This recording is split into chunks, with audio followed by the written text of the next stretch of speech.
All right. Shall we pray? Let's pray. Loving and gracious God, we give great thanks for this wonderfully diverse group of people that have come together to enter and embark into week 2 of this book study. We graciously welcome everyone, especially our new person that has come. We'll put you on the spot in a sec.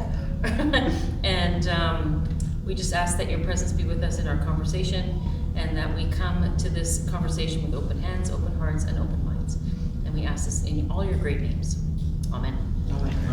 I could hear somebody crying. I know. That's okay. Yeah. He can cry.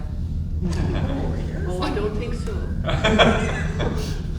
It's all So fine. anyway, thank you all for coming. I think I mentioned at the beginning of last week's session that my biggest fear was that nobody would show up for week 2. So I'm very happy that you all found it worthwhile to come back. I think tonight's discussion, last week was chapter 1 on energy. Tonight's discussion on chapters 2 and 3, to me, it's really the guts of why we're focusing on this book. It's it's the information that helps us understand what the challenges are in the energy transition that we all talk about. Before I go any further, we have a new person in the group. I'll ask you to introduce yourself, Arafat. Okay, my name is Arafat. I'm from Kazakhstan. I'm a graduate student of UFC, and it's my I've been living for 9-10 months here. Okay. Welcome. And you live in the neighborhood? Yeah, last academic year, I lived in Right. Silver Spring, Okay. and this year I moved here. Why I'm here? Excellent. Okay, nice. It's so close to home. Well, welcome. And Arafat tells me he found out about this on the internet. Yeah. I've heard of the internet. Wow. Oh, good, right? That's Yeah, awesome. good, that's Good. right. Our Where on advertising. the internet did you find it? Where on the internet did you find it? That's just interesting. First of all, I came here just to Okay. know. And last year I had a Bible class, Oh, okay. but this church was in southeast, Yes. and it was so far from here, and I couldn't took it properly. And this year I wanna take a Bible class. If you have this class, and Oh, I'm okay. interested in Bible, and Yeah. yeah. Well, that's great. Nice. And to be honest, I have 2 aims. And first thing is studying Bible. Next one is enhance my English together with you. Yeah. More conversation, yeah. Nice. Yeah. Well, we hope you'll find this interesting. This came about as a result of a discussion that we had around climate change and wanting to understand more, what the challenges are around climate change and what we can potentially do as individuals. And we landed on this book as a basis for having a discussion around that. And so, as I said, tonight we're going to focus on chapters 2 and 3. Last week, Elizabeth won the Door Prize. Oh, that's right. And as a result, she was tasked with coming up with a couple of questions to start the discussion tonight, and she came up with a couple of good ones, which she shared with me. So maybe to get us started, I'll ask you to pose the first of the 2, Elizabeth, and we'll get to the second one later on. So it's dangerous to get the door prize. Make sure you don't. question. I was gonna say, is that a This question? is, this is, no, it's, She's okay. got a whole page here. Oh, No, they're more- typed. Okay, so in chapter 2, Smil explains that food production and distribution is highly dependent on fossil fuels and is a major contributor to CO2 emissions. However, there are ways that emissions could be reduced. The residents of affluent nations consume nearly twice as much food as we need, and 1/3 of global food supply is wasted. And he claims on page 74 that it is unlikely that we in affluent societies will voluntarily change our ways, our dietary habits, in response to climate change concerns. So the question is, do you agree? And I wonder to what extent our consumption patterns reflect social norms and social expectations, and they can change, right? Like, we've seen a lot in the last 40 years, we've seen enormous changes in social norms and social expectations. So, I don't know, what do you think? Is he right? Like, we're bound to eat way more food than we need, and to waste, like they say, he says that, 70%, in the UK, 70% of food that the residents of the UK buy is ultimately wasted, which was, that's astonishing. Fine. So, that's the question. I think it's a great question. I mean, a lot of what we talked about last week was around the society's continuing increased appetite for energy, and here we're talking about increased appetite for what comes from that energy, which is food and the other things that we've come to enjoy. And we waste a lot. Yep. We waste a lot of energy. We waste a lot of food, and so changing that picture means changing social norms. And I think Elizabeth's question is, can we do that, or how do we do that? What can we do to do that? I think it's possible. You just look at the pandemic and what that did to eating out at restaurants. I went for 2 years without going to a fast food restaurant, without going out to I went to one restaurant in 2 years. So if the case is strong enough, or the legislation is strong enough, people can change. Now, with regards to climate change, is the case been made strongly enough that people are willing to do it? I don't think so yet. But it is possible if the case is strong enough. Like, if we see climate change as that life-threatening or that destructive, I think social norms can change. Because the pandemic was a perfect example of how our socialization habits changed, and everything changed. Like, we went into our cocoons and we stayed in there for a year to 2 years. So it is possible. Yeah. But whether climate change has made that case strongly enough that most people would accept the change. And a lot of as he mentioned, a lot of food wastage, or the food energy, is eating out, restaurants. That's a big contributor to the wasted food. Yeah. Where they serve gigantic servings that Gigantic most servings. of us aren't gonna eat all that, right? Whereas at home, you tend to tailor your serving size to the way you normally eat. Yeah. You're more likely to eat leftovers at home than you would in a restaurant. You don't go to a restaurant to order leftovers, but you eat at home. Every second night is often leftovers. Yeah. So I wonder how much of that wastage is not the consumers, but actually the grocery stores Yeah. throwing out the produce that is no longer perfect, so. Yeah, it's not even what you eat, it's what you're willing to buy, We've all put an apple back because it has too big of a bruise on it. Yeah. And so what is it gonna take to convince us to do that? I like what you mentioned, Tom, that it is, I think it's mathematically possible. I think that's what he says here. But comparing the pandemic to climate, I think there's a big gap there, because the pandemic was this immediately life-threatening condition. Nobody knew. Like, I remember looking out the window going, it feels dangerous out there. Now, in hindsight, it wasn't. But it felt like it at the time. And the climate isn't that level of it's crisis. in the future at some point. That's right. And I almost feel like it's not. And we're not in a gets to lowland area. Like, pandemic. flooding in Calgary is kind of, But I think You're right. sea level rise isn't going to. And it was instantly worldwide. Yeah. Right? Climate change isn't going to be that way. Although, Karen, isn't there? sorry, Sorry. I think Karen had a Oh, you had a question. No, I was gonna say, I know the co-op has brought in a program where anything that they take off of the shelves, whether it's expired or bruised or whatever, they're giving to the food bank. And I know that that's spreading to other grocery stores as well now. And even that effort would make a huge difference, because that's, dairy and produce and meat and so many different things that they're now able to pass on. So, There's another organization, I'm trying to remember what it's called, is it Community Kitchen maybe, that also takes in? Yeah, and they have it's grocery stores too that bring them stuff that they can't sell before it goes bad, and then they divert food waste, and they're diverting thousands of pounds of food waste in Calgary.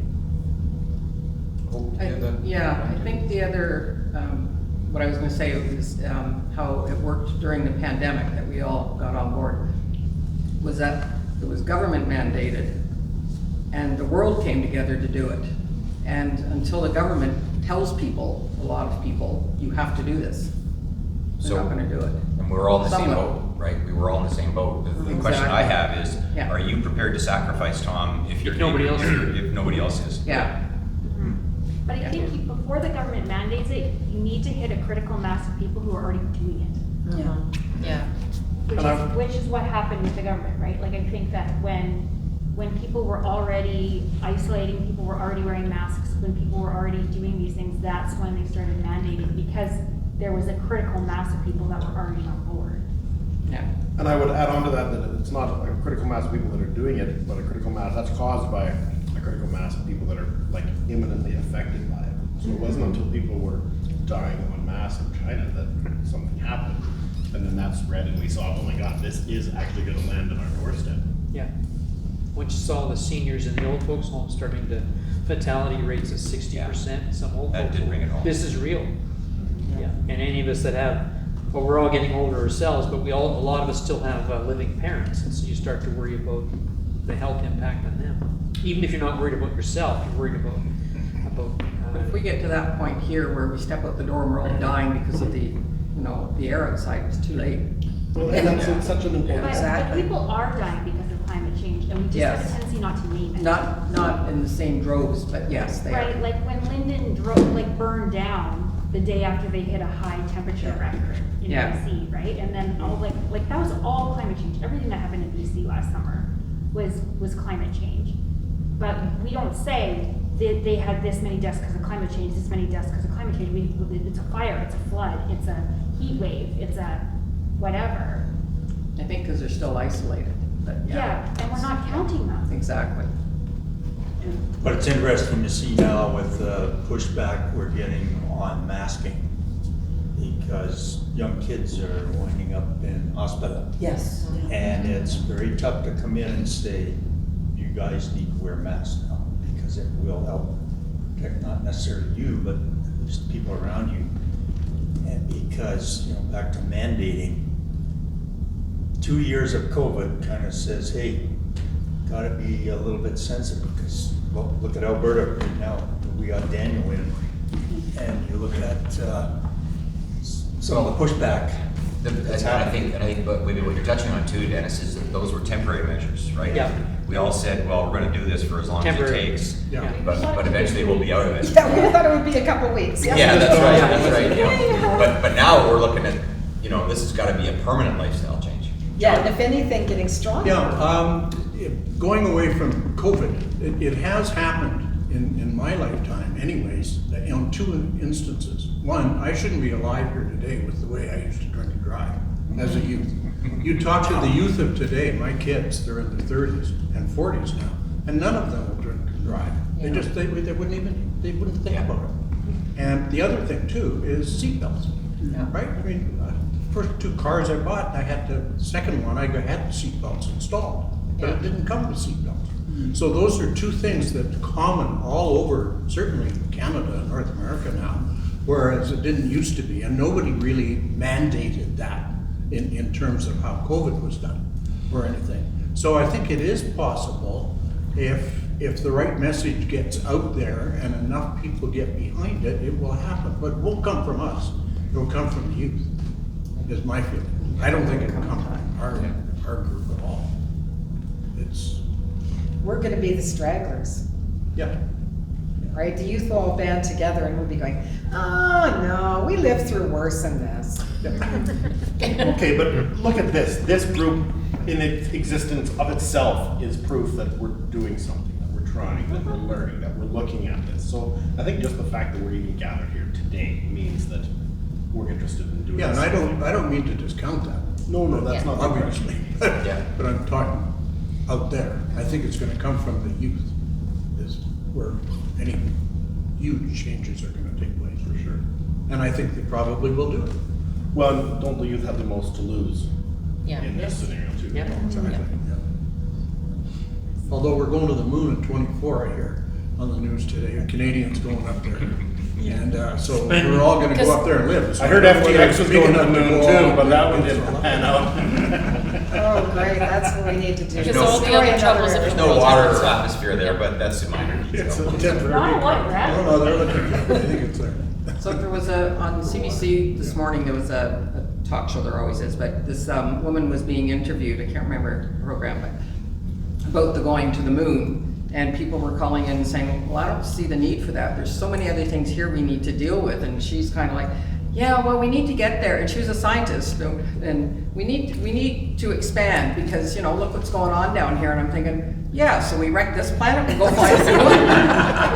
That's what it sounded like she was saying. Yeah. Probably is what she was saying. Yes. Well, and I think. She's given up. I think one of Smeal's messages is, you know, we shouldn't be putting our too many chips on that number. Yeah. Because that's On the a- masking mandate, at the local school, they've had a really deep respiratory infection. Half the kids were at home. Yeah. And they brought back the masks for students and teachers.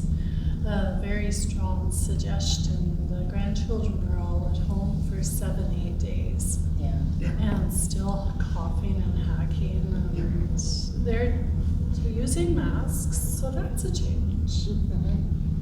And you know, if you have to bring your kid. What Hope was saying about this radio program, I was listening to it as well. And the one thing that did come out that I thought was applicable to this situation is they said, you know, who is making the decisions for a trip to the moon? Who would be making these decisions for the changes that need to be made? And what one caller said, that the group has to be diverse, has to be people from different socioeconomic, different representations of cultures and that's what needs to happen here. Well, I think we touched on last week a little bit of the discussion about the developing world versus the developed world and making sure that, you know, that those views are all at the table, because these are global decisions we have to make. One thing I wondered about in the chapter on the 4 pillars, he does a lot of comparing and using China to predict the future development of other developing nations and sort of how that will go. But I was like, do we think that that's a reasonable way to predict how that's going to play out? Because China just seems like such an oddball country to me because they have such a different government structure. Like, I'm not sure if we can really count on that as being the example of how it will play out in other countries. Well, I think that's a great question, I think, DL, and I'm not sure what China's secret is, so to speak, but, and I'm certainly not an economist, but, you know, what I would say is that all of those developing countries aspire to have, you know, the kind of growth and standard of living that China is experiencing and that we already have. So I think that's going to be the challenging point, is not so much can they get there, but, you know, will they tolerate not having the standard of living benefits that we have in exchange for, you know, cutting back on the use of fossil fuels? You know, that's going to be the tough conversation. Yeah, I think that's the underlying assumption with the growth, right? Is that Yeah. everybody wants to reach some minimum level of standard of living. One of the differences with China's situation compared to other countries is that China has Hong Kong parked right next door. And I've read that a number of times, that much of the reason for China's economic miracle is the closeness of Hong Kong, and Hong Kong had the Western system. So it's just really, really easy then for China to plug into Hong Kong, right? And then but apparently other countries don't have that connection to a major international financial center that China had. And that's gonna make a big difference, right? And I think in other countries too, I don't know that the aims of the governments are necessarily the same. I mean, I've heard, like, is it in Colombia, there's movements now to deal with emissions and whatnot. And China took off like 40 years ago when there weren't the concerns, right? It was just, I mean, nobody had any issues around coal electricity, they use coal. And 40 years ago, they used coal primarily, and nobody had a concern.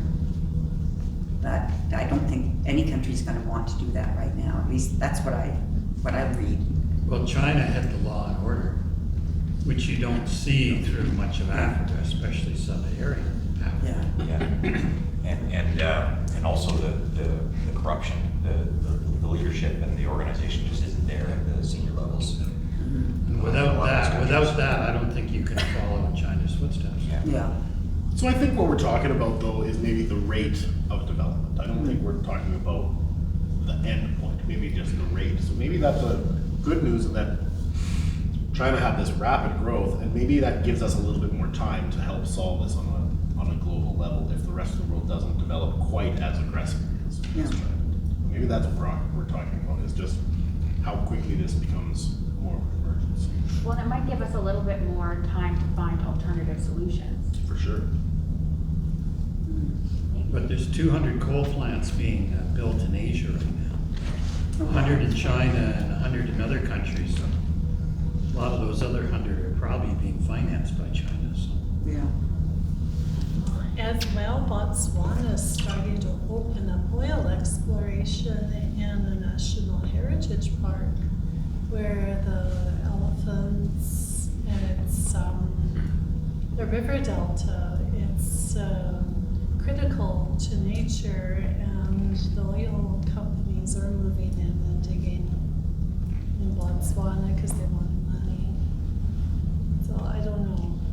And they don't tend to have the best environmental policies in countries like that. It doesn't matter what country is developing the oil, you put them into a country like that and they suddenly don't care. Is it actually a Canadian company? But they say they're going to do it properly. We could debate that one, Karen. That's, you know, I think back to the next example in help me out. Yemen? Yeah. Or And Nigeria? they were Yemen. They were basically, they were eventually forced to get out, right? And there's a big question about whether they're better off. I think most North American companies, certainly most Canadian companies, would have better standards than a lot of the other companies around the world would have. But, you know, that didn't, at the end of the day, that didn't help. The public pressure was such that they had to exit.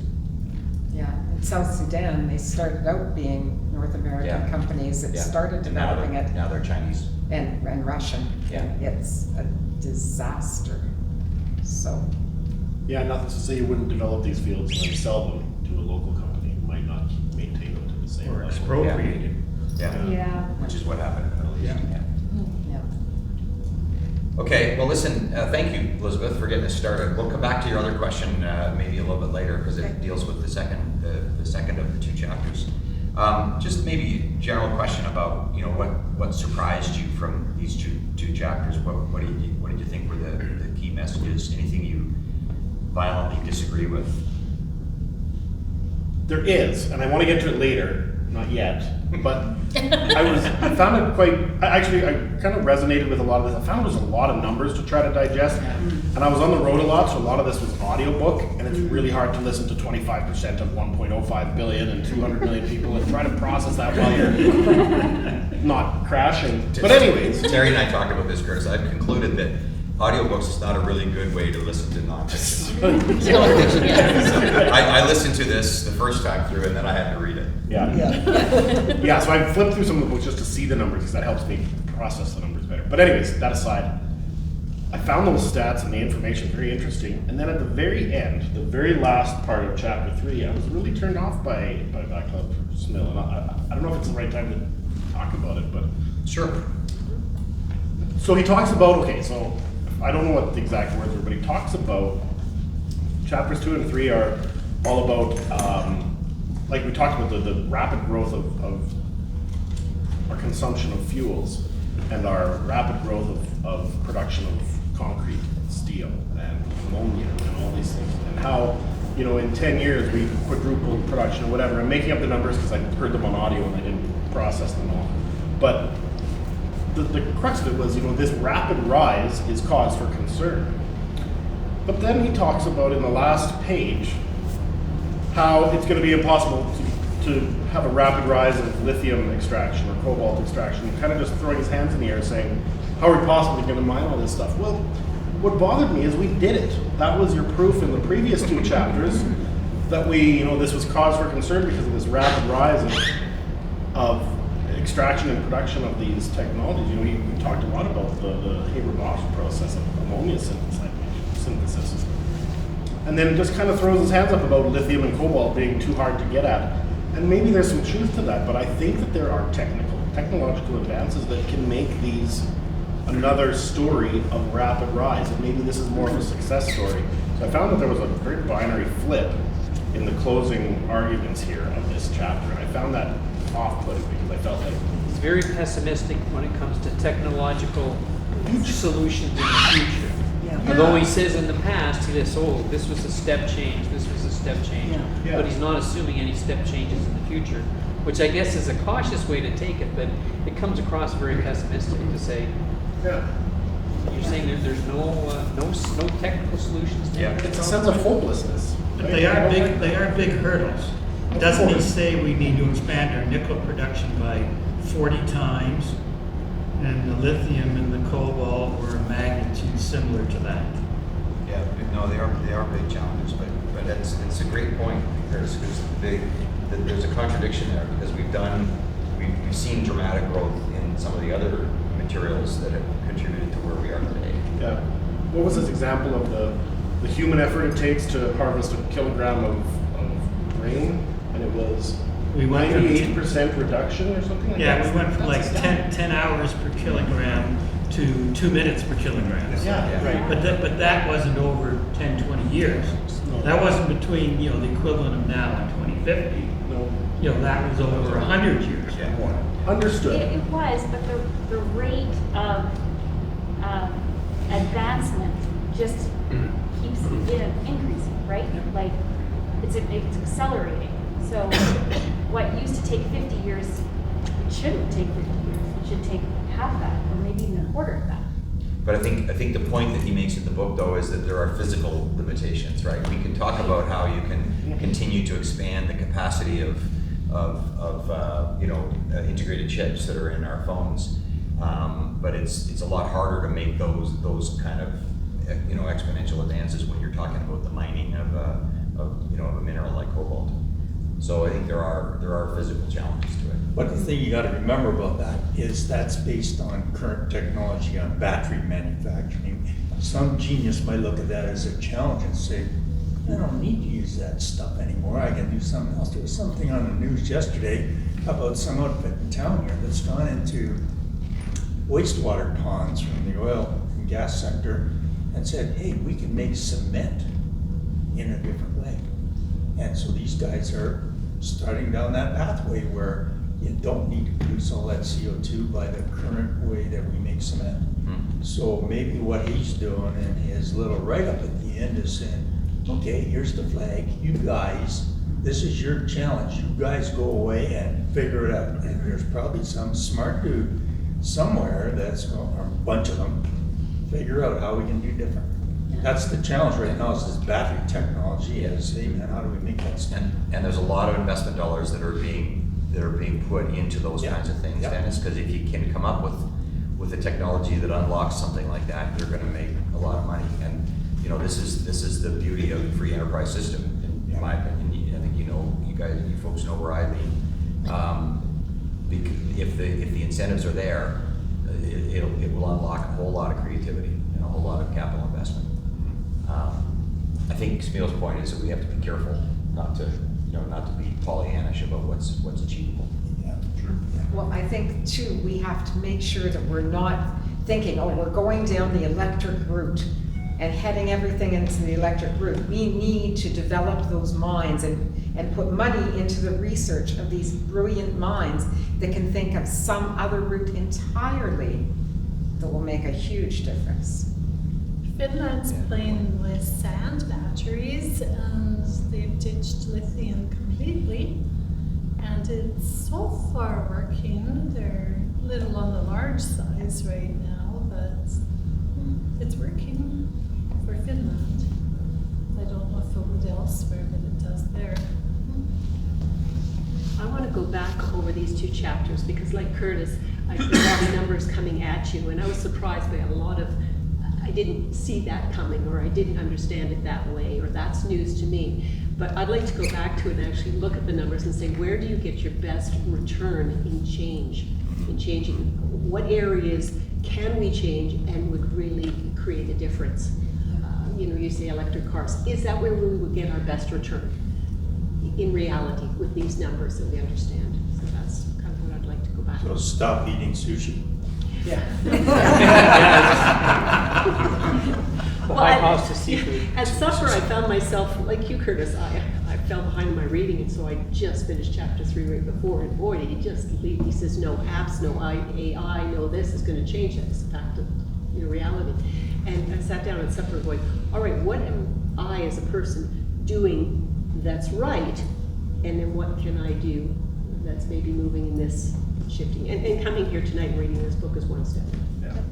You know, all of the restaurants are now required to put, or they're not required, but a lot of them do put the calories on each item on the menu. Maybe they should put the diesel fuel. Yes. I don't, it's funny, but I don't think we're far off from reporting on carbon intensity. We already do it in certain I think certain that aspects. is, It I would think be- that's done in Europe. Is that right? Yeah. Our energy bills, like that's where I'd like to see it, right? Is that, when you get your bill, it's apparently in Europe, they do that, right? So it's right on your bill that you see exactly how much energy that you're using, right? We don't do that here in Alberta. That would be, Well, you see how much energy you're using, but I think what they would do is show how many, kilograms of carbon that Well, energy would produce. yes, exactly, yeah. So I find it interesting. One thing that my Nest, I don't know if you guys have a Nest thermostat, but I have it, and it reports on your energy usage, and it just calculates it per heating hours that the furnace is on versus hours that the furnace is off.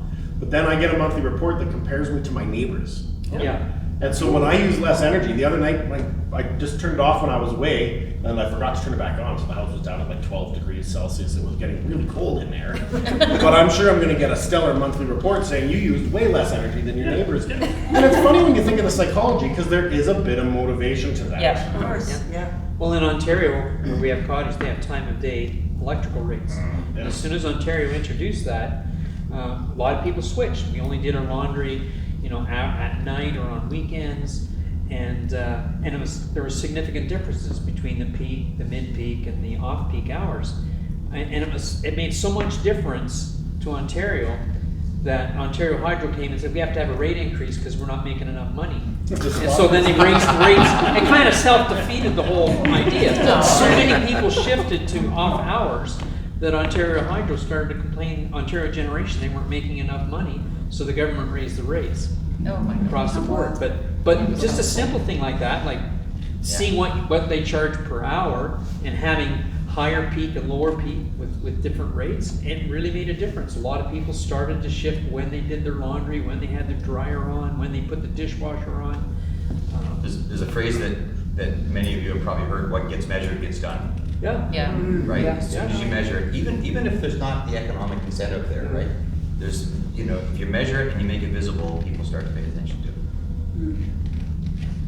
Yeah, and I think power consumption is something where we can reduce and level load a little bit better, like you said, doing laundry at night and things like that. I was at the Independent Power Producers Conference in Banff, that's where I was traveling to, but a lot of it is having standby power and fossil fuel power available for the times that the sun isn't shining and the wind isn't blowing. If we can augment that with consuming power when it's readily available and not consuming power when it's not available, if there's a way to even automate that, I think that there's a lot more appetite and a lot more ability to introduce renewables into our grid. Now we're all getting air conditioners. Actually, a funny thing happened. We're getting quotes right now to get our windows done in our house, and this guy came in to quote on our windows, and so he was looking around and he said, and I was saying, like, this window, it's really cold here in winter and it's really hot by his window in the summer, and he was like, well, don't you have air conditioning? And I said, no. And he said, well, why don't you get air conditioning? And I was like, because I want windows. My windows are moldy. They need to be replaced. Like, the air conditioning is not going to fix my cold problem in the So winter. you're going with triple glazed or? Yeah, well, we applied for that grant from the federal government, and then we'll apply for the loan. So the loan should cover the windows, which we desperately need. How many folks here have at least done the first step, which is getting the energy audit for your house? Oh, done it, yeah. Yeah. We did. Yeah. We haven't because we're just lazy, but my daughter has. I think there's tremendous opportunity there. The hurdle is the initial cost, right? The capital cost, which is what the government's trying to help us with. Well, we heat our cabin out at Panorama with a heat pump. Yeah. Propane is just backup when it's too cold for the company to do the job. And what prompted me to do that was when Trudeau announced that the carbon tax was going to $170 a ton, I said in a few years' time I'll be able to pay for this heat pump very easily. Yeah. And the price of the heat pumps will go up to reflect that. Which fine, I mean, that's the way it works, but smart thinking. What gets measured gets done. Yeah. What's a heat pump? In the winter, it extracts the heat that's in the air. Even when it's -5 outside, there's heat in the air. So the heat pump extracts that heat, brings it into the house, and then we have a furnace, but then the furnace fan will come on, and the furnace fan will blow that heat through the, it concentrates the heat, and then it blows it through the ductwork. And then we only need the propane in the furnace if the heat pump cannot pull enough heat out of the outside air to heat the house up in a reasonable time frame. And it's electrically driven, it doesn't use any other fuel. That's right, yeah. So it tends to work very well in climates that don't have big extremes. Yeah. So when it's -30, you need the propane Exactly. backup. Yeah. But if the temperature swings are less severe, then the heat pump can actually cool in the summer and warm. And in the summer, what it does is it takes the heat out of the house and sends it outside, and that provides your air conditioning. Yeah. Okay. Sounds good. So one of the things that I wanted to touch on is one of the things that really surprised me when I read the book was there's a comment, it's on page 46 in the book. It talks about the dramatic reduction that we've seen in the number of people around the world that suffer from malnutrition. Those numbers are very dramatic. I mean, I was very surprised 9%, I think. and very encouraged by it. It's gone from, according to his numbers, it's gone from 65% of the world is undernourished or malnourished in 1950 to less than 10% today. And that's dramatic, and that's very heartwarming for me. That's good news. That's one of the things that, quite honestly, are all the other things that he talks about in the book in terms of the fertilizer use and the steel and the energy use. That's one of the benefits that has come from that. In fact, I was just going to read a quote here on page 51. He goes so far as to say, most of the admired and undoubtedly remarkable technical advances that have transformed industries, transportation, communication, and everyday living would have been impossible if more than 80% of all people had to remain in the countryside in order to produce their food. So that's really one of the benefits that we've seen from what's happened here. Obviously, there's costs from that, society costs that we've been talking about. But the reason I wanted to bring it up is because one of the things, there's two pet peeves I have when we get into this discussion around climate change. One is when people refer to carbon dioxide as pollution. In my mind, the word pollution means a toxin. So it's like SO2, or it's H2S, or it's like tobacco. Something that is clearly bad with no benefit from it. And then the second issue is when people compare the oil and gas, they treat the oil and gas industry as criminals and Like the tobacco industry. Compare them to the tobacco industry or the firearms industry. Right? For forgetting all of the benefits that the use of fossil fuels has brought to the world. Anybody else, does that strike anybody else? Maybe I'm being overly defensive because of where my career was spent, but that's kind of the reaction I had to that. Yeah, I find it very hypocritical in that, the aviation industry, which burns tons of fuel, tons of fossil fuels, isn't subject to the same criticism as the oil and gas industry is. And I've often said that the best way to get rid of the oil and gas industry is to just stop using it. Which is obviously a cheap thing to say. Yeah. But Now we know how hard it is. but isn't that the crux of it all? Yeah. If you want an industry to disappear, boycott it. And that's what he talks about here, is that that's an easy thing to say, and a really, really hard thing to do. But I find that like you're saying, the media really just vilifies the producers of this product that the world wants and needs and is clearly dependent on. Right? Yeah. If there was no need, it would stay in the ground. Absolutely. We have a user issue, we don't have a supply issue. Yeah. It only comes out of the ground because people need it, so.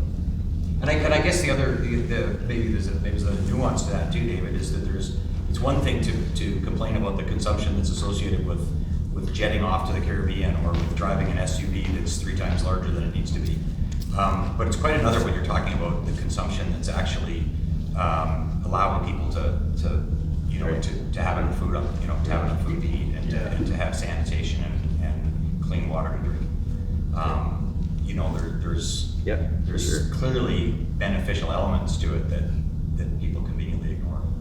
But within this country, though, where some of those issues are not there to the same degree, we've got a federal government who vilifies the oil and gas industry and totally lets the consumers off the hook.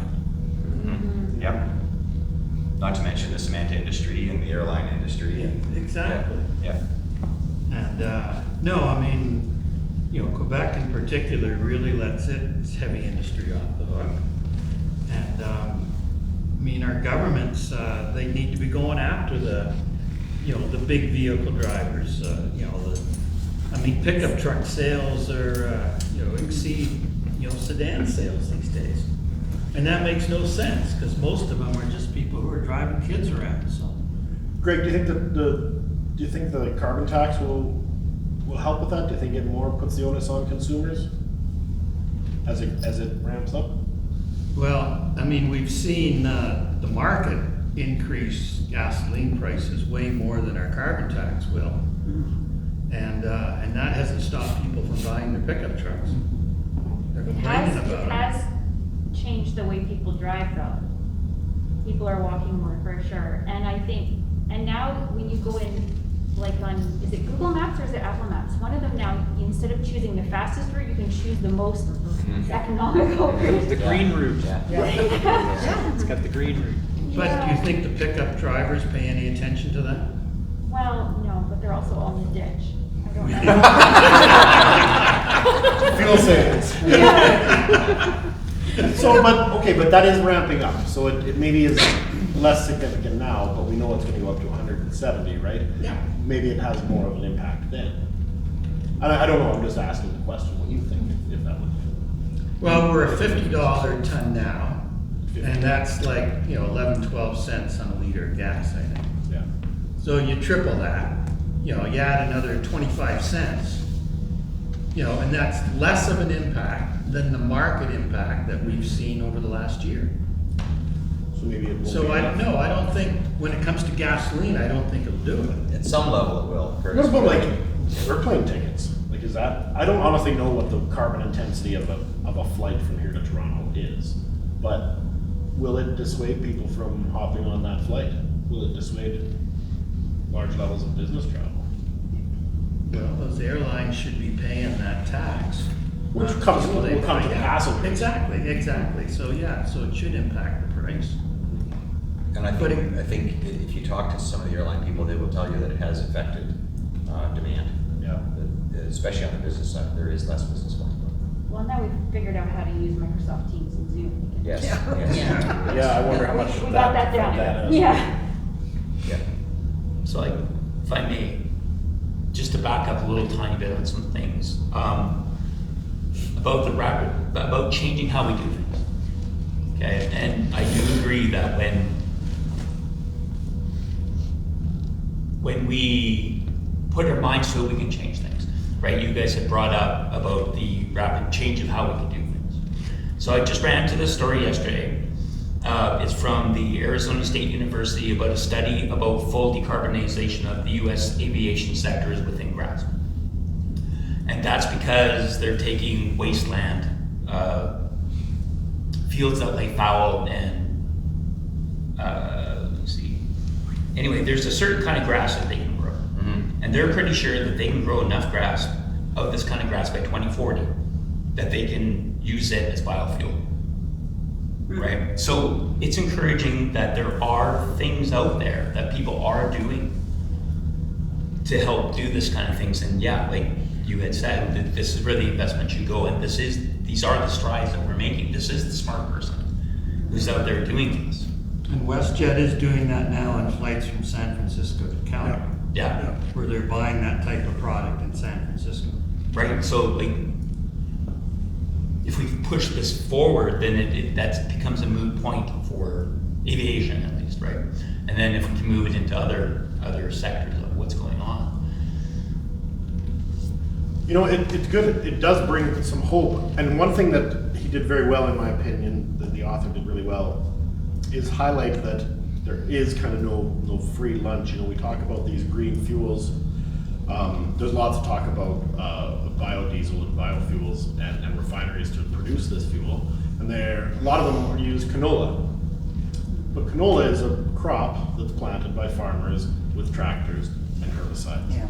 And all these things that he talks about, the energy intensity of. So it would be interesting, and I don't know what it is, but it'd be interesting to see what the energy out of that refinery is versus the energy cost that went into it in the first place. Yeah. You know, is it actually a green fuel? That's what they or are we call kind of just doing embedded a carbon or something, isn't it? Yeah, we're just doing a net that's on that right. trade here. The carbon that's in the materials already, right? So, yeah, it ends up not being anywhere near as green as it seems to be.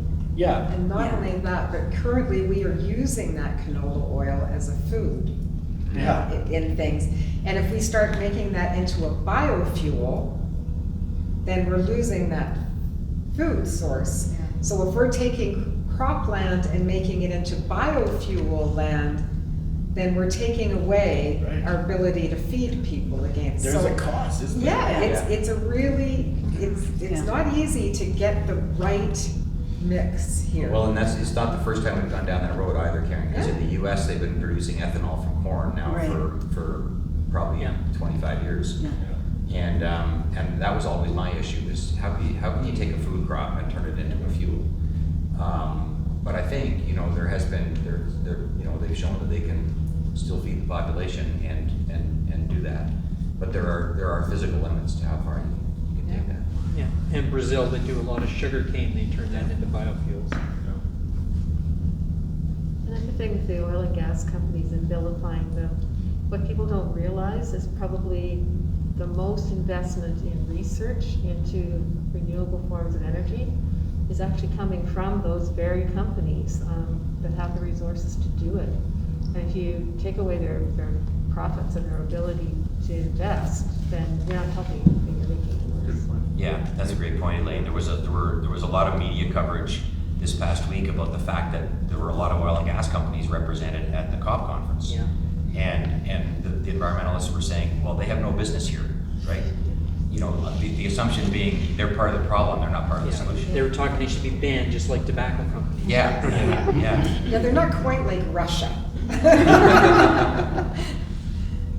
Yeah, I think the oil and gas companies, I mean, they become a symbol, you know? I mean, human beings, we need a symbol when you have a cause that is as huge and kind of amorphous as climate change. You need, well, it's just a psychological tendency to seek for one simple symbol, right?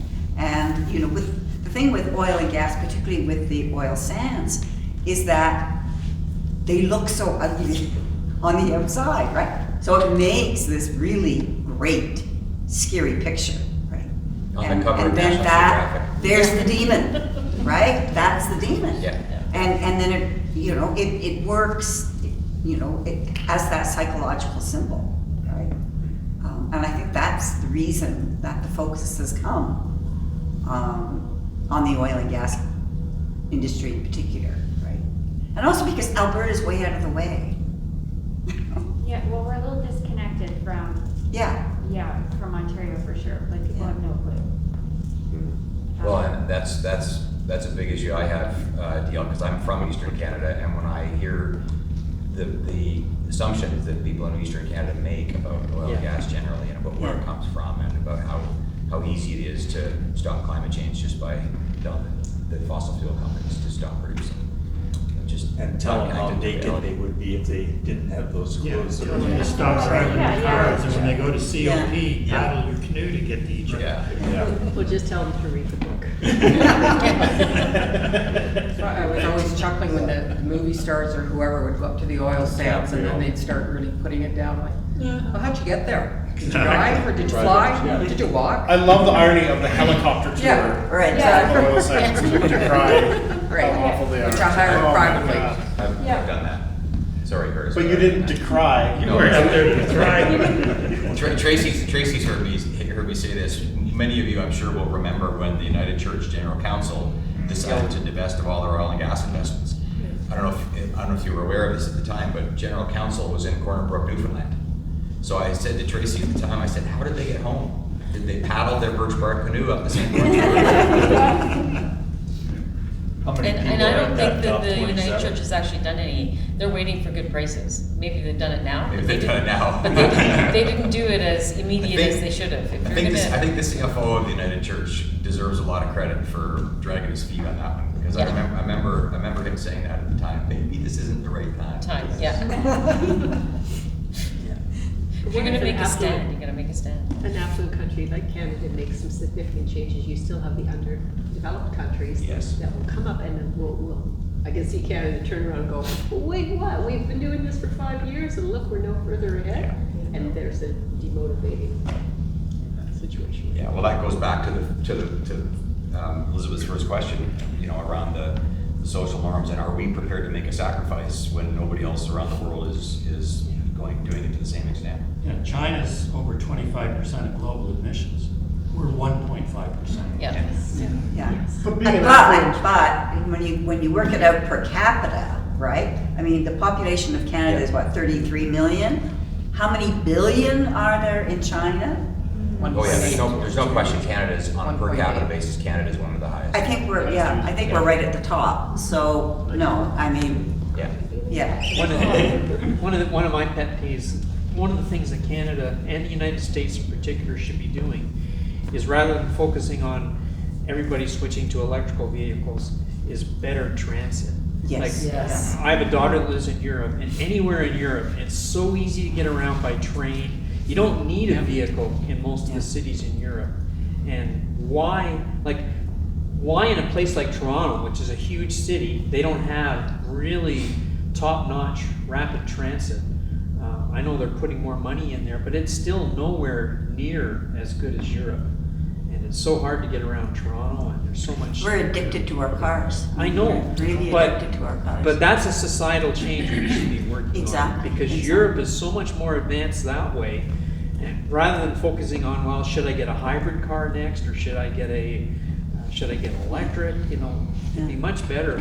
But the problem with Calgary is that Calgary was built on the basis of sprawl, right? And you can't, for me to walk to the church, I'm not that far away, right? But the way that the roads are set up, it's virtually impossible for me to walk from home to the church, There's no sidewalk along John Laurie coming up to Hawkwood Boulevard, right? I mean, if there were a sidewalk there, and then there were paths that went down into ranch lands from John Laurie, it wouldn't be a problem. But no, So the other thing to remember about Western Europe would probably fit in the footprint of Ontario or close to it, so. But still, Makes where we it do easier have between metropolitan cities. areas like Toronto, like that area is equivalent to any major city. That should have a great transit system, and it sucks. It's actually pretty awful. Pardon me? It's awful, and it's actually, and it's frustrating in Calgary too. I've been, like, since, you know, the kids went back to school, like when they were sort of, when we were home and learning at home and all of those things, the transit like dialed back, and then, but Hilda takes transit to school. And I find it very frustrating that at rush hour, if she misses the bus at Tuscany Station, she has to wait over 35 minutes for the next bus. Yeah. Like, why is it's rush hour? Why is it taking so long? Because there's so few riders. Yeah. The system is so expensive. But what we do is that we hugely subsidize our roadways and our automobile transportation, right? Is heavily subsidized and is the priority in all our urban planning, right? But when it comes to transit, oh, well then the users have to pay, right? So. It's funny you should say that, Elizabeth, because I remember now, Tom, a conversation I had with my roommate in business school. So this is exactly 40 years ago, because I just had my 40th reunion. But he was from the railway industry. His family grew up in the railway industry. And he was making exactly the same point that Elizabeth's making, is that the federal government in the U.S., this is a U.S. story, but you could say the same about Canada, paid for all the roads, right? They paid for all the roads and all the road infrastructure. And then people complained about the fact that the railways could no longer be competitive, whether it was for freight or for passenger travel, because the railways were expected to make all that investment themselves as companies, and then compete with the public-funded roads. Public-funded roads, and I think in Europe the model is quite different. It's really they invest really, really heavily in their transit system, right? A lot of the roads also were built before, like they were built so long ago, and like the architecture was built so long ago that there's no room to expand the roads. Yeah.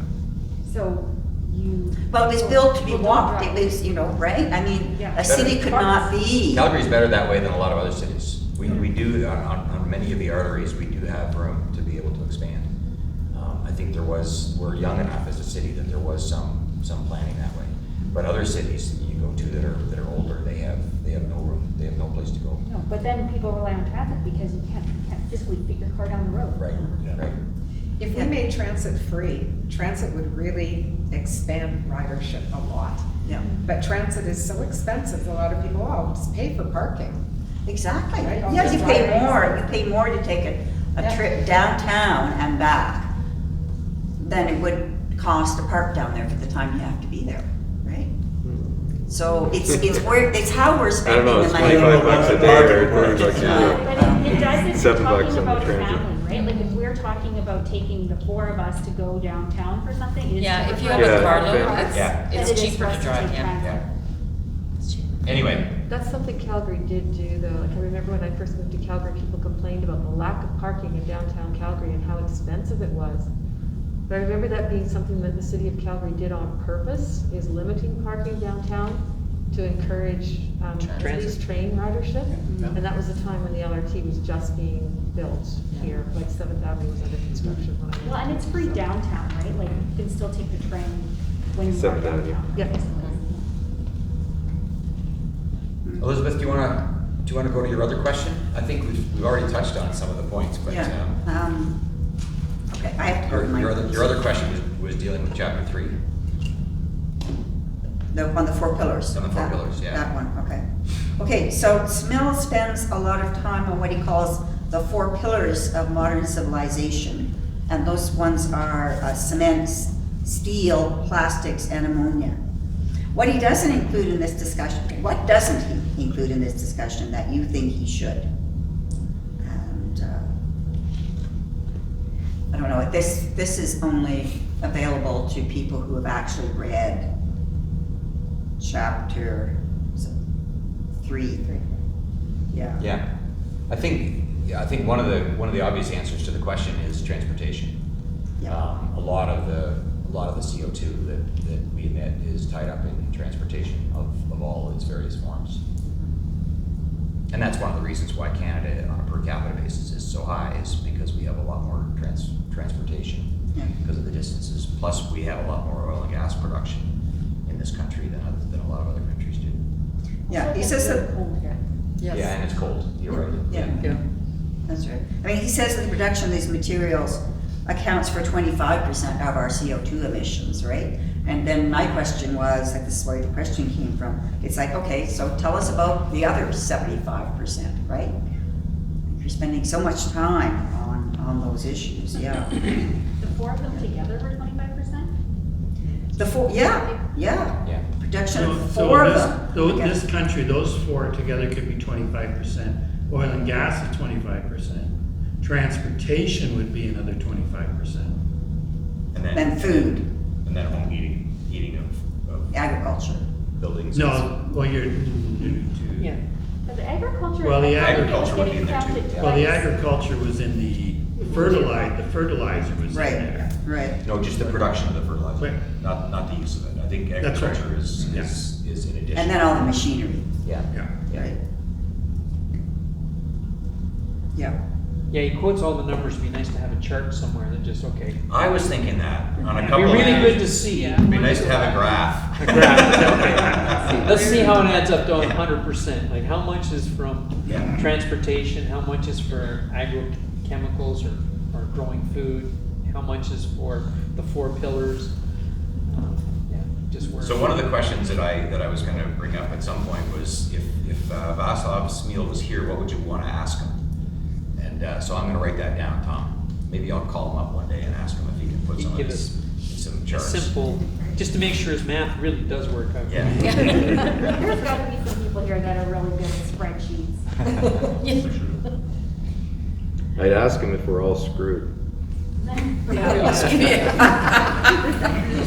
If he had the ears of the world leaders, what would he be saying to them? Yeah. That's a great question, yeah. So thinking about transportation, we all like avocados, we like lettuce, we like tomatoes, and yeah, there's some of that stuff grown in Canada, in greenhouses. Blueberries. And then you look at where it has to come from. And a lot of it says Mexico, Chile. Australia. And so how's it New getting? Zealand. Yeah, The oranges are from South Africa. yeah, how's it getting? Yeah. Wow. I tend to think about that every time I go grocery shopping, right? And But how do you buy local? Apples in With the that middle of kind of apples. stuff? So Sobeys does have like a section that tells you that it's local, which I like. Yeah. So we do tend to buy most of our fruit and vegetables. We try to buy stuff. So that's in farmer's season. market? No, And you can buy Sobeys. frozen. I mean, you could go to the farmer's market, but you could also. But not for fresh Sobeys has a vegetables. section of stuff that's from Canada. You buy seasonal and you buy frozen. I don't like frozen, but Yeah. that's what. Yeah, you think what you ate when you were a kid, like Canned. Just as Yeah. we Yeah, it was all canned and. all, preserved, it was right? canned or it was frozen. It was Frozen, frozen yeah. peas or frozen this. And when There you was ran no out, such you ran thing out. as lettuce in the winter, and there was no such thing as a lot of these fruits that we have now. Yeah. So that's, and you can look at that either way. That's great for nutrition and selection, but it's bad from an overall climate perspective, the fact that we have so much choice now. But when I was growing up at home, although we actually. never had that. Yeah, Tom, in terms of nutrition, fact, the frozen is far superior than the fresh produce that's brought halfway around the world. Yeah. Because, Flash frozen. yeah, flash, yeah. So, we've given up buying like the berries. We don't buy them Yeah. fresh unless they're local. We just buy the frozen. Yeah, and corn on the Well, cob you used to can be a grow them, summer like thing, they but grow now you can get it Exactly. year round. Yeah. So Yeah. Yeah. I got some corn on the cob for my wife once for a special occasion, and she was mad at me. She says, "No, you can only have this in the summer. What do you have? You can't have corn on the cob in February." Sacrilegious. It's- No, it's Doesn't not taste Tabor the same. corn, it's not corn. Yeah, let's just be clear on that. Yeah. So you're telling me we never get to eat pineapple again? Not You really. can grow it if you cut it, right?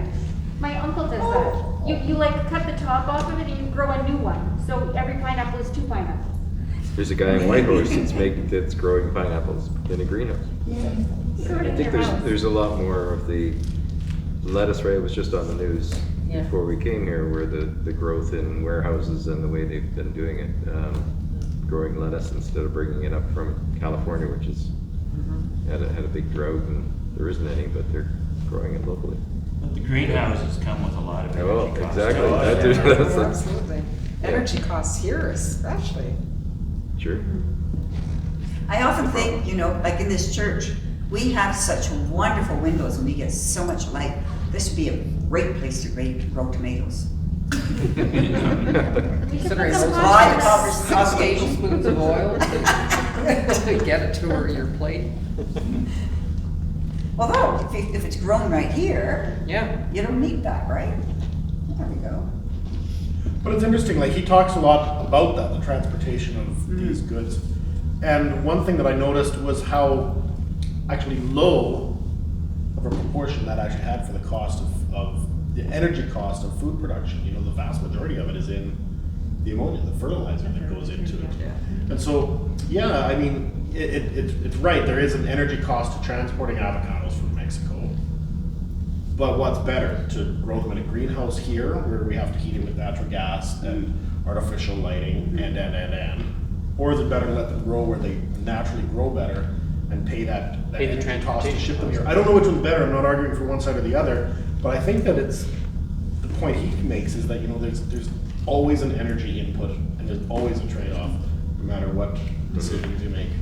And I think that's where, this leads me to a different thing that I've talked about before too, was I feel like the arguments are often so binary and one-sided, and I think that, you know, kind of the opposite is how we need to do this. There is no, I think we've come to the conclusion, there is no magic wand to make this problem go away, to make this problem better, to fix it. But sort of I've heard the death by 1,000 cuts, what's the opposite of that? Maybe resolution through 1,000 mini successes. You know? Yes. Yeah. So yeah, buying local when it makes sense to do so, buying the local blueberries, or Yeah. reducing our carbon footprint, or driving instead of flying, or these small mini successes. I think if you add that up, I think that can be our path to success. I don't have the math, but I think that's where my heart is at, is that mini successes are still successes. Then that's the way that I came, that's how I came away from the book, was that, you know, it's not an all or nothing thing that fossil fuels is our problem, so we've got to find alternatives to fossil fuels, you know. Okay, it's like, in some areas, there's no alternative right now to fossil fuels. So, okay, we need to have the fossil fuels for that. But in other areas, we can look at things we can do. Like for those of us who live in the small climate, we can look at like replacing our windows, right? And increasing the insulation so that we don't need to use, you know, we can reduce our heating by about 2/3, which is going to cut down our costs,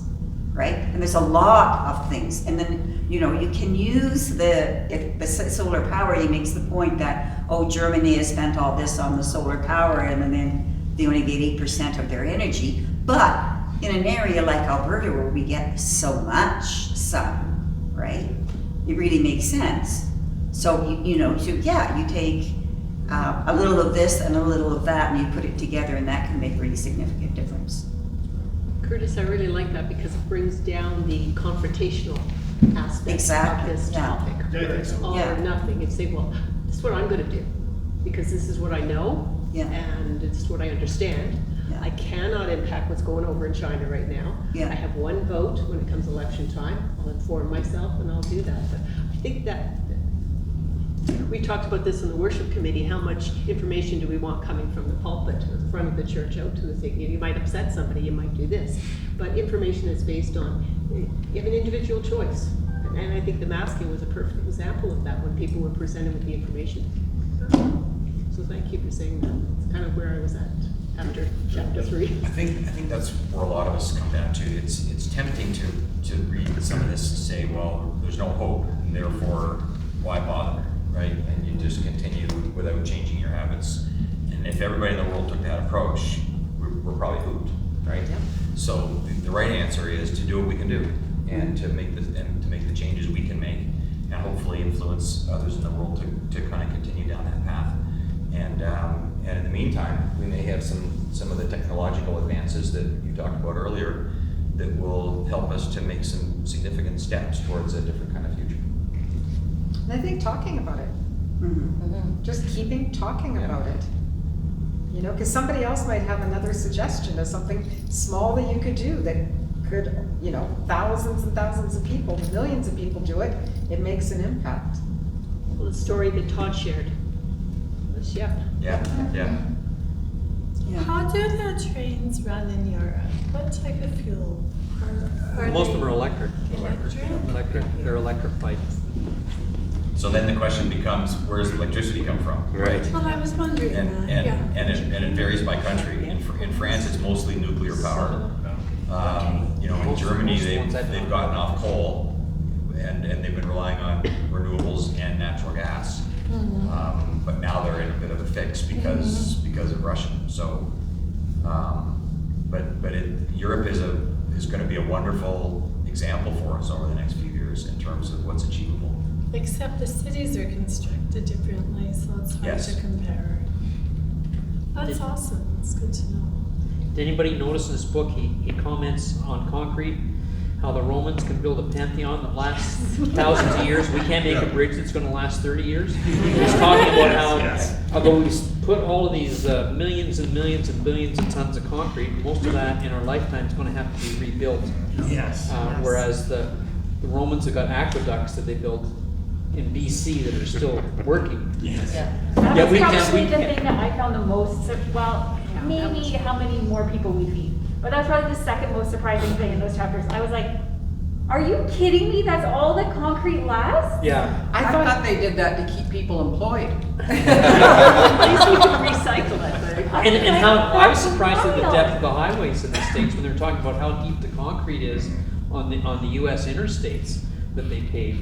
And he was talking about how thick that concrete layer is now. I was amazed it was that thick. I was thinking about that condo complex in Florida that collapsed, remember? Yeah. I was thinking, oh, that explains. Yeah, a lot. that salt Yeah. water, seawater. Yeah. So that was kind of scary, you know. So- You go to Ontario and see all these bridges that were built in the 50s. They're all crumbling. and all the ones Montreal. that- Oh, Yeah, yeah. they're all Collapse in Montreal. Does anybody know, is it like a wholesale change, or do you scrape off the surface and resurface it? Does anyone know, like? Bridge? Yeah, like I don't understand, is it? Well, typically, the problem is reinforcing steel was carbon steel. And we like putting salt on roads because everybody likes to drive without having an icing issue on their Yeah. highways. And when you do that, the cover on that top level of reinforcing is only that much. And you get micro cracks, salt water goes in there, and it spalls. And when that happens, and quite often we paved over with asphalt cement, paved those concrete bridges, and that holds all that moisture and it's Traps it in there. So it is it's likely a wholesale change right down to the. Well, you have to go and well, downtown, we did a bunch where the guys went in and you shut down part of the bridge and chip it off. You'll see when you're driving Highway 1 to Banff, same thing. And, But you can, I it's think. pretty common. But they're not replacing the bridge. They're not replacing the main structure They're of the bridge, replacing they're doing the the top rusted part. the rusted rebar, right? And we used to use latex modified concrete, they called it. And that basically sealed that upper layer. You'd chip off, fix up the reinforcing steel if it was degraded, and then you put on this layer over top. The problem you had is the dead weight. You had to be careful with the design of the bridge because all the trucks want to build a haul of 70 tons on their load. And there's that magic trade-off between, hey, we can do this or. So the way he words it is everything needs to be replaced. But I wonder if that's a little bit misleading. Is it truly everything that needs to be replaced, or is it that they require some maintenance? Because I would feel that those are two drastically different perspectives. Well, and talking about those bridges, it's maintaining. It's not cheap though. If you haven't maintained it, at some point to get to the point where you gotta knock it down, but if you've maintained it, then. But there's gotta be Well, some that's what places in it the is, world too. where. Right, like the basement of my house doesn't need to be replaced although, like you said, that some of it lasts to 100 years? Is that the upper limit that he said? Yep. Yeah. Yeah, it's 100 years. I was like, I don't know, that's mind-boggling. Well, and Dennis, does it matter if it's all loaded in compression like a foundation, or does it matter if it's loaded in tension where the rebar plays a big, big part? Well, Does that affect the normally, lifespan? like if you were looking at a basement of a house, what is it, 8 inches or in that order, And I would suspect unless you got other problems with groundwater or other substances in the soil that are gonna affect the cement or the concrete over time, that should last like 100 years easily or more. I mean, you look around town, there's a lot of houses here that are probably pushing 100 years, I would think. And the foundations, I think, are still in good condition. The superstructure, well, maybe not so good. You're not putting salt on your basement floor the way we put it on the roads and the bridges. Those poplar trees though. The biggest problem with a lot of that stuff is the water cement ratio. Guys like to be able to finish concrete, and you add more water than what is really the mixture is designed for, and that weakens the strength of that concrete. That's why you see so many slabs. The garage slabs are bad because we drive in with our salt-laden cars. Next thing is you got spalled concrete. Just an aside, my parents' neighbors had their driveway, part of their driveway repoured, and while I was walking by, I looked at the rebar because it was green. So I couldn't figure out why the rebar was green, and there was a little piece that was cut, so I picked it up, and here it's fiberglass. It's a fiberglass rebar. So I thought that was kind of neat because that obviously isn't. So the green stuff is normally epoxy coated. Yeah, no, this was cut and it was very fibrous Was it? at the end. It was Okay. definitely a fiberglass type. Yeah, they're using that. Carbon fiber or something sort of They thing. use Neat. I didn't know that technology was little there. fibers. Yeah, That's that's to get back to the problem with bridge decks. That's what guys were doing was eventually, I don't know, maybe 20, 25 years ago, they started using epoxy coated reinforcing steel in the upper layer of reinforcing, so that we didn't have that salt problem. Because it was a lot. Dennis, is it likely that the concrete we're pouring now will have a longer lifespan than the concrete that he's talking about? I think there's more attention paid to that stuff because people know, hey man, I gotta go back 30 years and my taxpayers are gonna be whining about why we're doing this. And my road shut down, it's down to one lane, what's going on here? Yeah, he said the latest report card for the US awards nothing but poor to very poor grades to all sectors where concrete dominates, with dams, roads, and aviation getting Ds, and the overall average grade for the integrity was a D+. So that was in an affluent country like the States, which doesn't have as many cold weather problems as we do. Yeah. So if the States is D+, can you imagine what our concrete might be rated if they did an overall assessment? Yeah. That's because they don't believe in government, right? So they won't invest in infrastructure, right? The dam part of that was the worrisome part for me. Yeah. Exactly. I pictured those concrete nuclear cooling towers. Went, Oh, no! Oh no! But he did give a mention to Calgary's runway. Did you see Yeah. that? He talked about the longest runway in Calgary. Canada. That was for hauling those compressors over to Russia. That's what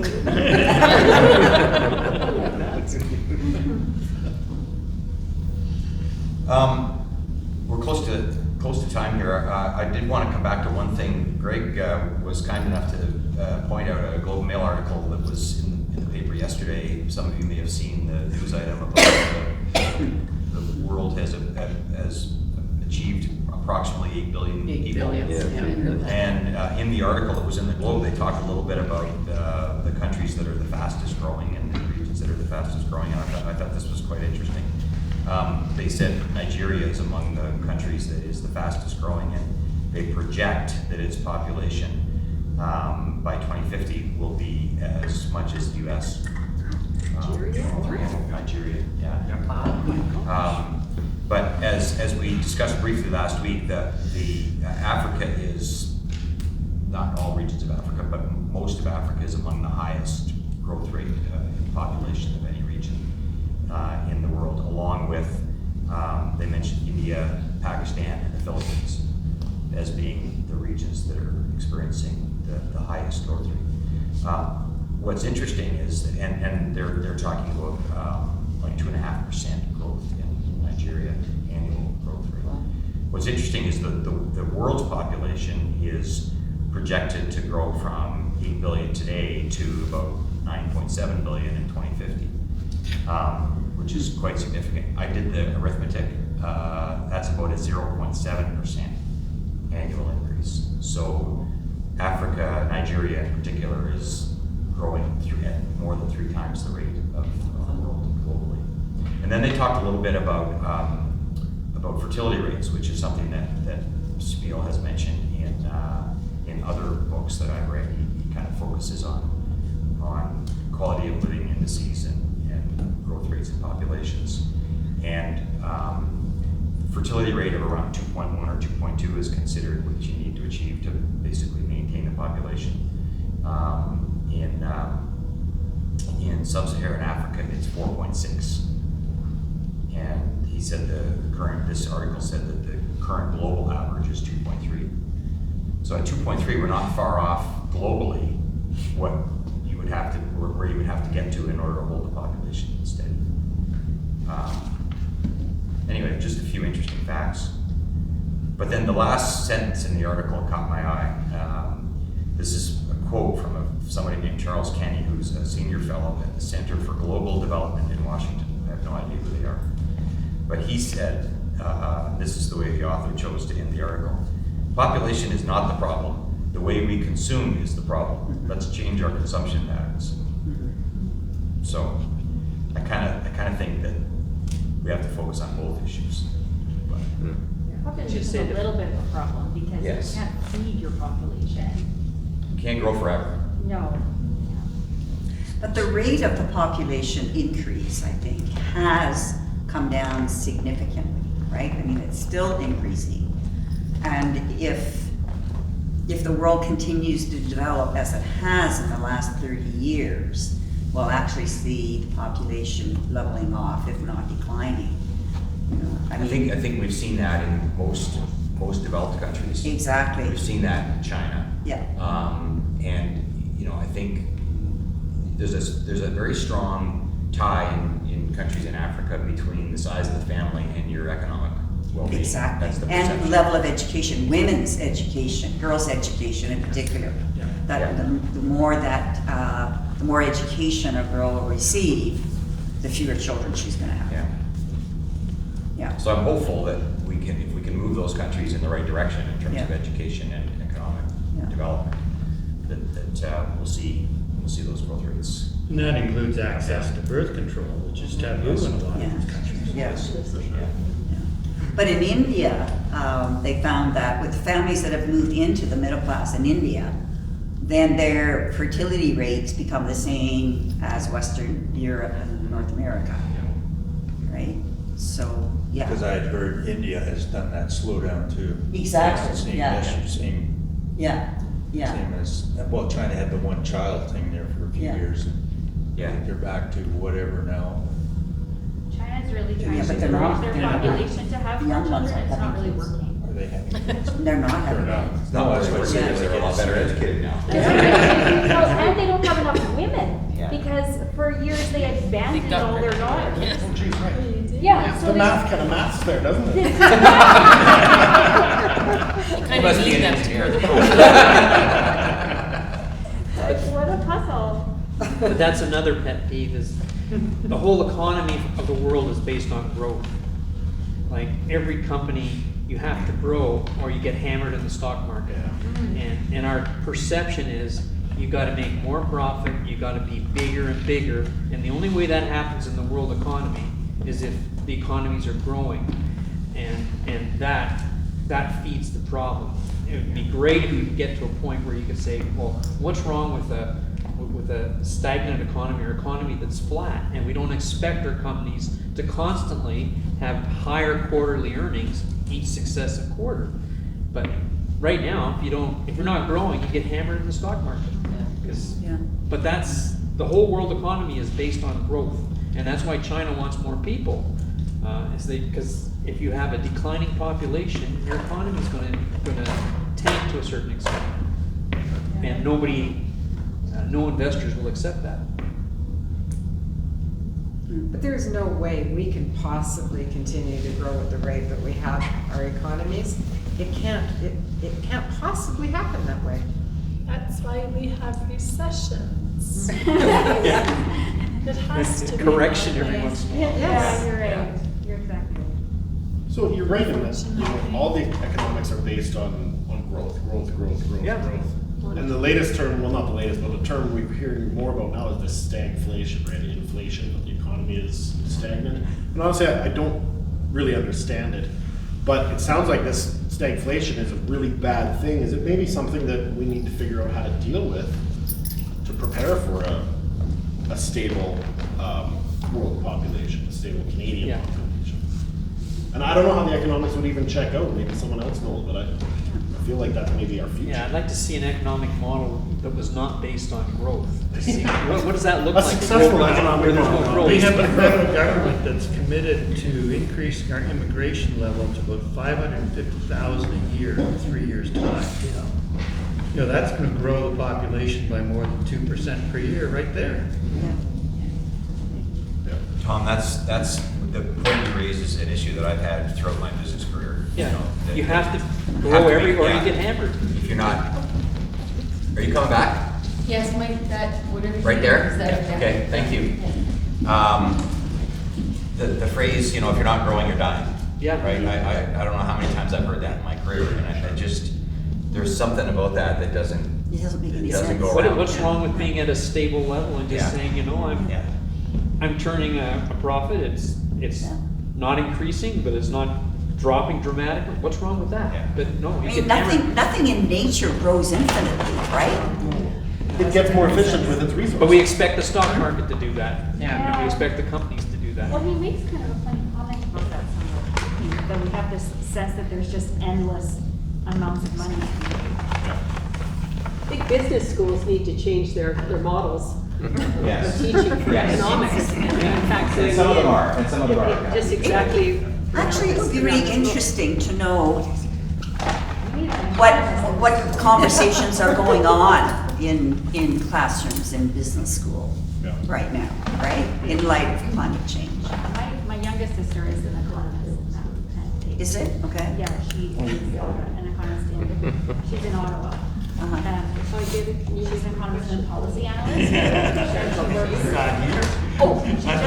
She works in, I'm one of these hypocrites who's gonna be flying on a plane next Wednesday. she's in oil and gas, and she just got moved to renewables.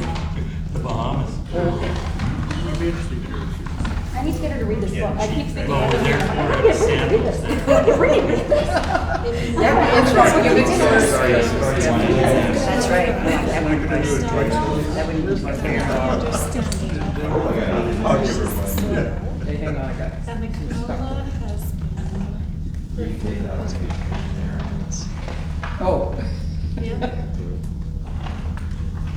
Curtis, I think, Brian, how do you know? Because if you have a number, you're safe. choice. Butterflies. Yeah, the butterflies are dangerous. Oh, there's two in there because Tracy left. Yeah, but I don't think Tracy's coming next week.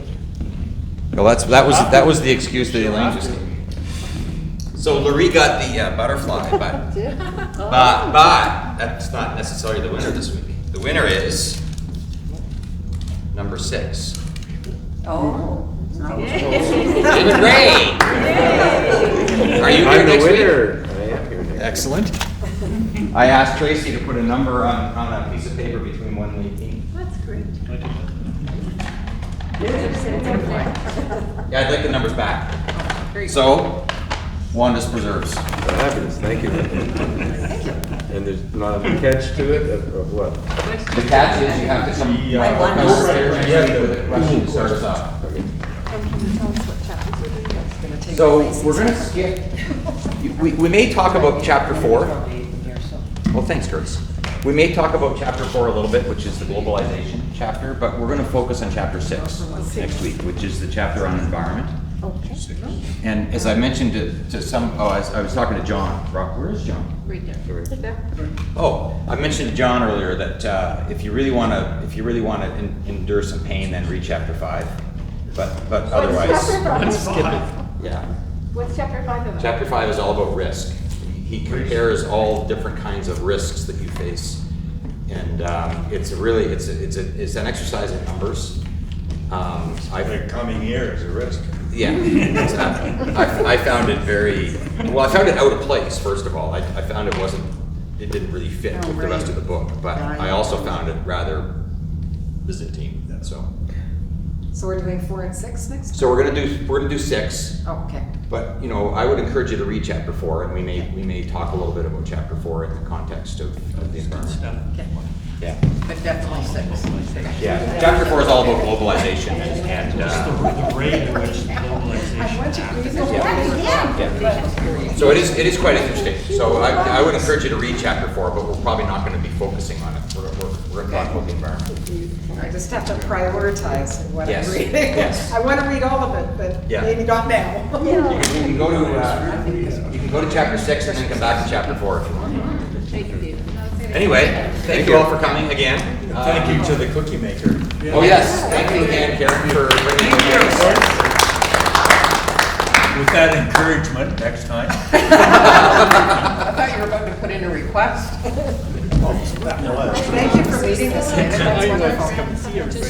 And thanks to our chaperone, Tracy, and our technical wizard, Todd. Yes, thank you.